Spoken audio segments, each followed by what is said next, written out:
Hey, Jeff. Yes, sir. Have you noticed that WWE keeps putting itself at a crossroads? What do you mean? Oba Femi or Jey Uso? Jacob Fatu or Roman Reigns? Chad Gable or the Alpha Academy or whoever he's up against right now?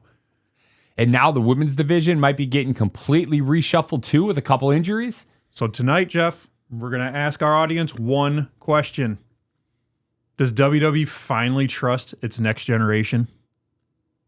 Roll the intro. Let's talk about it.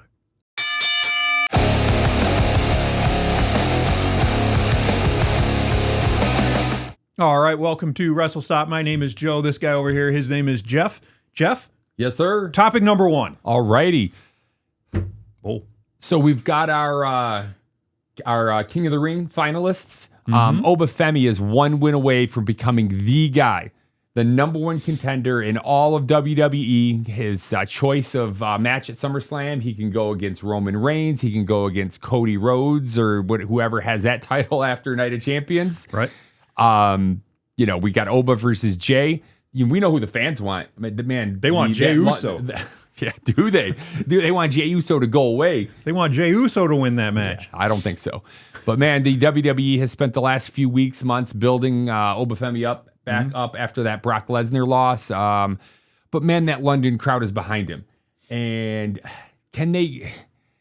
is there a chance that Oba Femi loses the Jey Uso cleanly? Yes. Clean? Oh, clean? No. No. Absolutely not. There's zero chance that that's going to happen. Now, him losing the match is 100% possible. Oh, I think it's close to 100% going to happen. But we'll get our predictions out in our next video. But I do like the one thought. I think you mentioned it to me, and I did read it online, though. If Oba were to win and challenge Roman Reigns, that can be the main event of night 2. Oba fighting Brock Lesnar can be the main event of night 1. I mean, just imagine that Night of Champions, Brock Lesnar shows up, tries to interfere. Oba takes him out, beats Jey, and double main event SummerSlam.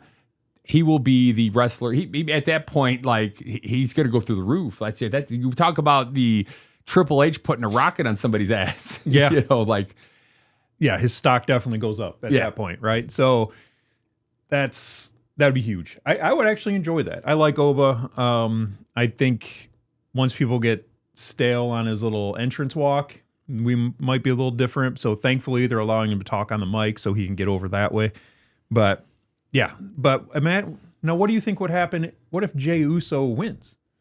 What if it happens the way everyone thinks it's going to happen? Brock Lesnar interferes, costs Oba the match, and then Jey Uso wins. See, I actually think Jey Uso right now, you take the fan excitement out of it, there's a lot more storylines there. Like Oba versus Roman, everybody wants to see. Mm-hmm. Nobody cares about Oba versus... calling for that. Yeah, nobody cares about Oba versus Cody, Oba versus Gunther, Oba versus Sami Zayn. Yet. Yeah, no, you're right. But storyline-wise, if Jey Uso wins, Jey versus Roman would be huge. Jey versus Cody, whatever. A rematch of Jey versus Gunther going back to Jey's first title, Jey versus Sami. They've had a back and forth between the two of them and the Usos. None of those do anything for me, though. There's at least established storylines there they would be building on. So while the fan in me wants to see Oba Femi winning, I think the prediction in me is going to lean the other way. But we'll finalize that come later. Later in our next video. That video's coming up later this week. Our Night of Champions predictions. But Jeff, looks like you have a question. Yeah. So. What's Maybe. Where are we going? What do you guys think? Oba or Jey? And if Oba loses, does WWE miss the biggest layup of 2026? I mean, that's a slam dunk to let him win. There's no downside to him winning. Right. A lot of downside to him losing. Yes. Yeah. But it could maybe turn out. Maybe a little less downside if he loses due to Brock, because that's what everyone thinks is going to be Brock versus Oba. But I would rather the 2-night thing.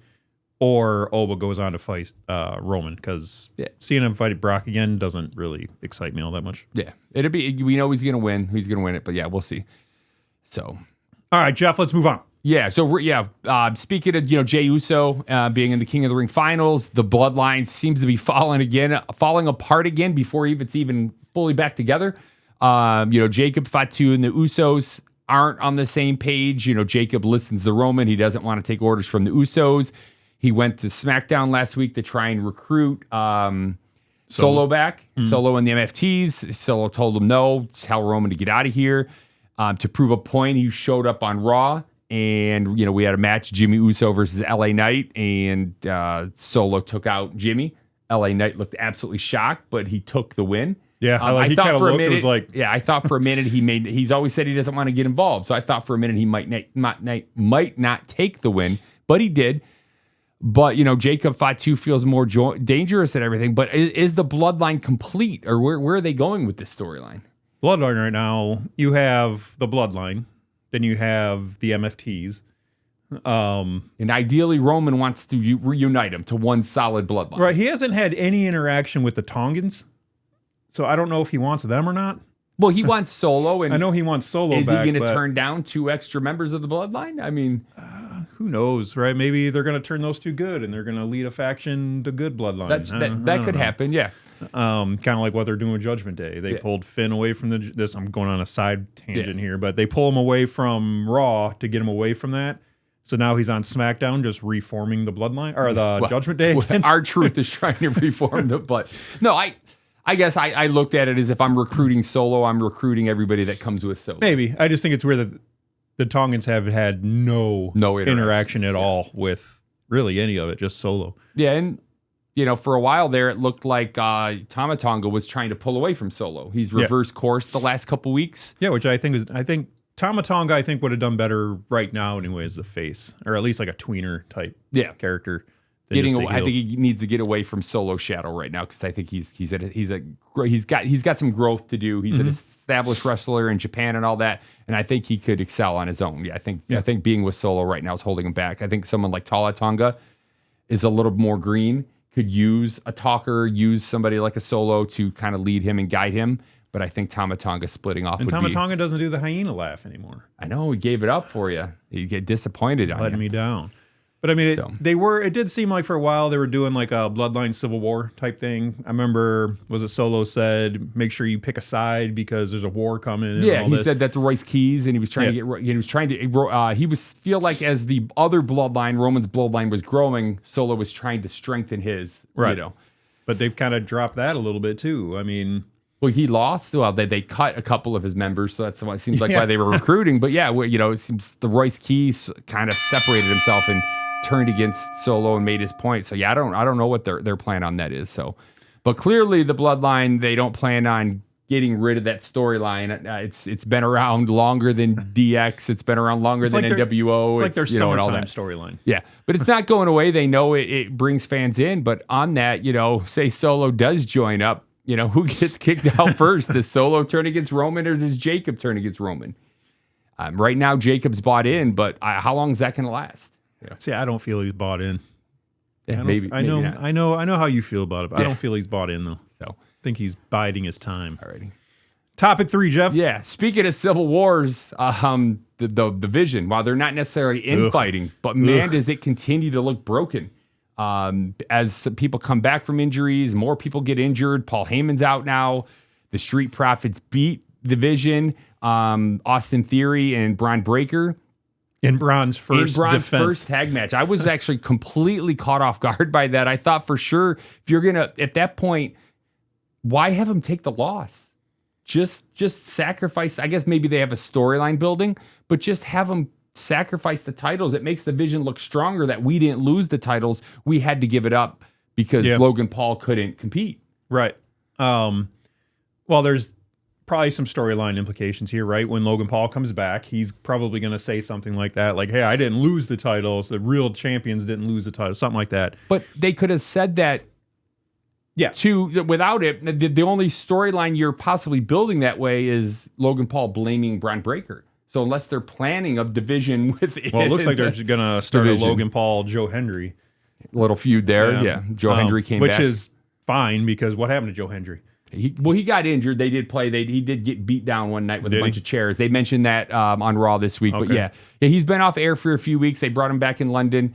I thought we'd see him on the previous European tour, but we didn't. But they brought him back. But yeah, back when this all first started with the Street Profits and Seth Rollins and Joe Hendry and the Vision, he got beat down pretty bad after one of the matches with the chairs. So there was a storyline reason he was off air. So, but anyway, so for other storyline reasons for this, so like I said, you have Logan Paul saying he didn't get beat. I know the WWE has wanted to rebuild their tag team division, and rather than I'm just speculating here, maybe then instead of rebuilding it with a team who really isn't a tag team, like a normal tag team would be, they decided the Street Profits were the best route to go, which is fine. My only issue is they keep taking the Street Profits off for months.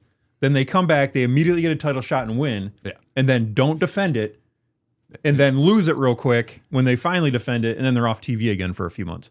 Yeah. So as long as they don't do that again. Yeah, and then there's been a long rumor that these guys were going to split. They haven't really seen, there hasn't been a whole lot of infighting in the Street Profits since they've been back, but they both look to be in the greatest shape ever. I think Dawkins came out on Raw for the first time I've ever seen wrestling without any type of t-shirt or upper body covered. Well, he's not quite as fit as Montez Ford, but he still moves great, and he looks as good as he's ever looked since I've seen him. So yeah, both of them have been hitting that WWE gym. Yes. So, but on that note, I know we both have our fingers crossed that Bronson Reed can come back, and hopefully, I don't want him to come back to the Vision. I mean, do they bring him back to the Vision? Is it strong, or is the Vision just done? And does it become the next dominant faction by adding someone like Bronson Reed back in, or maybe they recruit somebody else, or is this Retribution 2.0 and it failed the launch?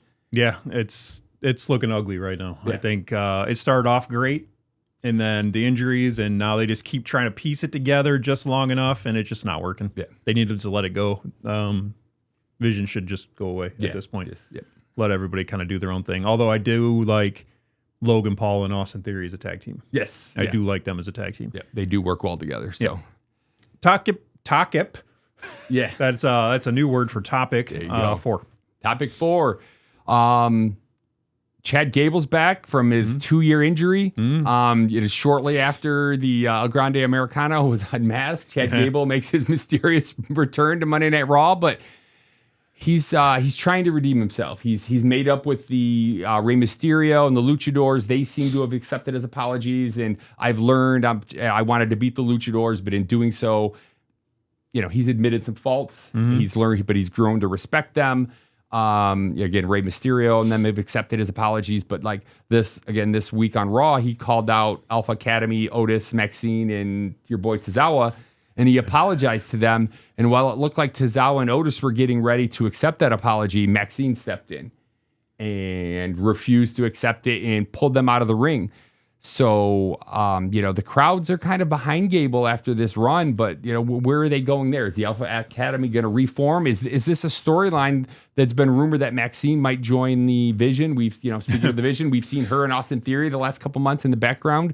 Where are they going with this one? What do you see here? Oh, boy. I personally do not like this storyline. I don't like him apologizing to people every week. I understand the story behind it. I do. I personally just don't like it. The crowd's eating it up, so I can't argue with it, I guess. I just don't like it. Chad Gable's too good of a wrestler, probably the best pure wrestler on the entire roster, to be doing goofy things like apologizing to Akira Tozawa on TV for 20 minutes. I did see something online the other day, I don't know if you saw it, or as of now, Chad Gable's WWE run has surpassed that of Kurt Angle in the length. Oh, really? Yeah, they both got the Olympic background and all that, so I thought that was an interesting point. Why obviously Kurt Angle had the higher ceiling, he was the champion and all that. But Chad Gable's been around. He can wrestle. He's as good in the ring as Kurt Angle ever was, or is. I agree. And he may not be as good on the mic as Kurt Angle is, but on that, I want to see that type of angle. I like the goofy Chad Gable. No pun intended. Yeah. What's that? Oh, the angle. Yeah, you're right. I like the thank you and that goofy part of it. I don't like that. He was a good wrestler, and but it wasn't. He doesn't have to be as goofy. Just having some gimmick where he's the super nice guy. If you're gonna compare Chad Gable with Kurt Angle, who are very similar, right? Obviously, the goofy things that Kurt Angle did were actually funny. Like when he had that thing going with Stone Cold. I don't know if you watched it back then. Yeah, I was watching that, yeah. And he got Stone Cold a big hat, and he had that little cowboy hat he wore around. That's funny. That's funny, goofy things, because he's like a little kid trying to look up to his... He would chug the milk while Austin did the beer, yeah. That stuff's funny, but just going, thank you, isn't that... It's a gimmick. It's you know what? That gimmick and all that is better than what they're doing with him now. I don't know. His music is atrocious. His music is terrible. I don't know what they're doing with him other than the apologizing tour. We both like him in the ring. We'll see where they go with his gimmick, with his personality and everything like that. And hopefully, go ahead. The crowd's behind him right now. Could he turn around to be the biggest babyface surprise of the year after coming back from a heel run as the El Grande Americano? Maybe. I mean, right now he is. Right now he's big old babyface, and it's whatever. But I have heard that they're looking at a lot of Chad Gable at SummerSlam, and they're looking at Chad Gable versus Penta for the title at some point. So even though I like Penta, I would like to see Chad Gable win it. Yeah, that'd be awesome. I mean, Minnesota's his hometown. We keep referencing Brock Lesnar, but Chad Gable's from there as well. So I hope to see something big from him at SummerSlam. Last topic, Jeff. Yeah, so we've talked a lot about the men. Let's talk about the women a little bit. WWE's Women. That's our show. No, I'm sorry. WWE's women's division is about to change completely. Injuries keep popping up on the women's side now. We mentioned the injuries earlier with the division and all, but Rhea Ripley's out. Something happened with her. Liv Morgan there during a house show that somebody rolled up on her knee. Who was it? So you told me it was Sol Ruca. I hadn't seen that. I saw the clip, but I didn't know who it was. It was so bad that the crowd were like attacking her on social media, and she had to close her social media because people were destroying her on social media. I did see that. I didn't tie the two things together. But yeah, just Lyra Valkyria turned on Bailey, which was surprising because they kind of hinted at a Bailey turn. Well, they've been flip-flopping Bailey so much. Yeah. Maybe they were like, let's try something different. And it kind of caught me off guard. Charlotte tapped out the Liv, which never happens. You don't see that kind of, you don't really see a whole lot of submission moves generally anymore. People tapping out. So, who knows what's going on? Where, we've got the new women coming up, that one faction with JC Jane, or was it? Which, remember what I said when they first came out? Yeah, you didn't think they would go anywhere, and they still aren't. They still haven't. You're seeing them less and less on TV. But until we won't see them at all anymore. Jade Cargill's kind of left the heavyweight picture. She's going after Tiffany Stratton in the U.S. title or the Intercontinental title, whichever one she has right now. Hopefully they're doing that to let her beat Tiffany Stratton so Tiffany Stratton can go after the main title again and just keep Jade in like the mid card. That's where she belongs right now. Tiffany's, neither of them are that great. Tiffany has some work to do too, but she's head and shoulders above Jade. Yeah. So if they need to put somebody young up at the heavyweight division, it should be Tiffany over Jade Cargill. So definitely there. So, Jade just looks the part, but doesn't have really the skills to back it up. Yeah, and while she's improving, she's not quite at the level to be headlining a SummerSlam or or a WrestleMania again anytime soon. So we'll see where she goes from there. So. And then even after that, it could be Charlotte Flair and Jade Cargill, right? And I think that's the goal they're looking at for SummerSlam, I think. Yeah, they've been kind of bumping into each other backstage on and off the last couple months. Charlotte Flair's been stuck in a tag team with Alexa. So, we'll see if they decide to break that off, or who knows, they could just go one-on-one and let Alexa take out B-Fab or Michin or something like that. Oh, dear. I know your favorite. So. Oh, my gosh. Although one of them were on my top 10 most underutilized women wrestlers. Oh, yeah? Which one was that? Well, if you would have watched the video, Jeff, you would know. I remember, but I thought you might want to tell the crowd. It was Michin. And Michin, go check out Joe's thoughts on Michin. So. But, so everything, all these injuries and stuff like that, it's going to reshape everything. Everything's going to be a little different, come SummerSlam. Assuming Rhea Ripley doesn't come back soon enough. Yeah, and on that, if Rhea misses SummerSlam, who becomes the face of the women's division right now? Liv Morgan's kind of has a title. Are they going to really give her both titles and unify? I hope they don't do anything like that. Roman 2.0? Yeah. And I don't know that she's really quite as the dominant wrestler that Roman or Rhea or somebody is to have both those titles. So Julia, there you go. I know she's going to be the new face. Yeah, they've turned her, and the crowd's behind her. The crowd seems to enjoy her, and she's got a new look and everything. So we'll see what they do with her in the coming months. Yeah. Coming weeks, I guess. SummerSlam's not that far off. So, but I heard she has a new adversary coming soon. That's all I'm going to say. Julia does? Ooh. Yeah, no spoilers. Okay, check back. You're going to have to watch SmackDown. Joe Stradamus strikes again. This one, I won't claim Joe Stradamus on this one. I will claim the internet. Oh, okay. But yeah, that's about it for here. Oh, Jeff, take it. Okay, yeah. So we talked a few topics at the beginning. We asked about is the WWE really pushing the next generation? And I think SummerSlam is going to be the event of pushing these next guys. I really hope that we see a lot of these young wrestlers take off and win some matches at SummerSlam. We had a lot of the old guard at WrestleMania. We were concerned afterwards that we really need to start pushing these young wrestlers. And I think both the men and women's division, letting some of these, I keep saying it, these younger, newer wrestlers win and start setting up maybe it would be fun, a veterans versus a youngster WrestleMania. You have maybe a lot of the matches young versus old and see how that goes. Okay. I now have three comments on that. Okay. Based on what you just said, young versus old, that goes back to like the new blood things they used to do in WCW where all the new guys came in and they were fighting. So that reminds me of. 2, oh God, no, I don't remember what they were. Yeah, I don't remember. I don't want to stall anymore. But I have one. I had 2, and then you said that one. I thought about that one, forgot the other 2. But anyway, Jeff, anything else? Not much. I'm good, wrapped up. I'm excited for Night of Champions. It's a full, hopefully 3 hours. It's normally what these events are, but it's a 6-match PLE. Yes, hopefully less clutter, less commercials and all that, but 6 matches instead of 5, or even we've seen one with 4. So let's check back this week. They said the opening hour is going to be the 2 King of the Ring matches. So Jey versus Oba and Io Sky versus Liv. And the Queen of the Ring. Queen of the Ring. King of the Ring. Queen of the Ring, King of the Ring. But yeah, check back Friday for our prediction video. And get into our Discord here and make your predictions. All the cards for Night of Champions are up. You can make your predictions. You can win. You can win your little Discord titles and possibly something else. Yeah. See if you can't beat my score. I'm number 1 right now. He's number 1 right Joe's now. a close second. But I'm 1 point behind. Yeah. So. And there's somebody else who's tied with me, right? Crispy Onions. Crispy Onions, yes. Yep. So and then there's a bunch of other people who are like 1 or 2 below that. But yeah, go ahead, check that out. It's a good time. And there's other cool things coming to Discord. Jeff, you have a new video coming out or something, don't you? Yeah, working on some videos.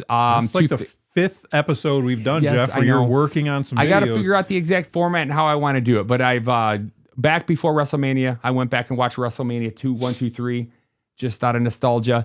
And I really, when I was watching it, started comparing it to modern wrestling. And I thought to myself, I think that would make a great show. So I'm working on it. I'm working on the format, how long I want it to be, if I want to bring in guests, what I want to do, or how I want this to work. But it's going to be in the next couple weeks or so, Wrestle Stop Rewind, where I go back and look at old PLEs with a modern eye and kind of rank them and rate them and give some goofy awards and all that.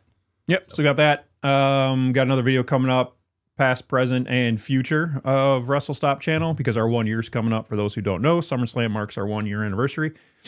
Then we have another video coming where we're just going to look at our old stuff and compare with what we are now. Yeah.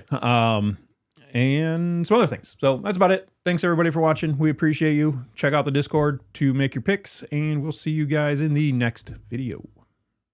For watching another episode of Wrestle Stop. If you liked what you saw, make sure you like, comment, subscribe, hit the bell icon. You can reach us at any of the addresses on screen. And there's a couple extra videos here on the screen. If you liked what you saw, maybe you'll like one of these as well. Thanks for watching.